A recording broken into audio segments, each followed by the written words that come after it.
بحرین باحجاب خاتون کو سروس فراہم کرنے سے انکار پر 35 سال پرانا بھارتی ہوٹل بند۔ خلیجی ملک بحرین کی مقامی انتظامیہ نے حجاب میں ملبوس خاتون کو داخلے کی اجازت نہ دینے والے 35 سال پرانے بھارتی ہوٹل کو بند کر دیا۔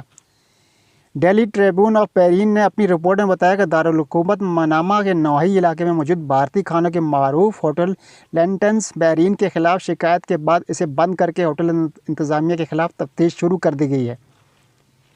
ہوٹل کی بندش کے بعد انتظامیہ نے سوشل میڈیا جاری پیغام میں معافی مانگتے ہوئے کہا گیا ہے کہ مذکورہ واقعے پر ہوٹل مالکان شرمسار ہیں اور اس خاتون کو روکنے کے احکامات دینے والے مینیجر کو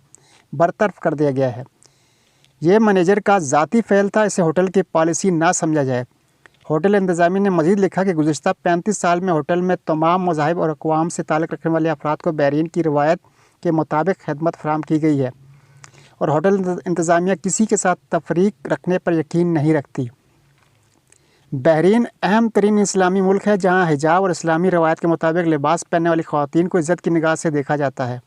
مذکورہ بھارتی ہوٹل کا مینیجر یقیناً اسلام دشمن ہندو انتہا پسند تنظیموں سے متاثر ہوگا، جس کی دیدہ دلیری سے اس قدر بڑھ گئی کہ وہ ایک اسلامی ملک میں باحجاب خاتون کے خلاف ویسی ہی انتہا پسندی کا مظاہرہ جیسی آج کل بھارت کے مختلف ریاستوں میں دکھائی دے رہی ہے۔ یاد رہے کہ بھارت میں ان دونوں مسلمان خواتین کو حجاب پر تنازع چل رہا ہے اور وہاں کی ریاست کرناٹک کے تعلیمی اداروں میں باحجاب لڑکیوں کی کلاس میں داخلہ ہونے اور امتحان دینے پر پابندی عائد ہے۔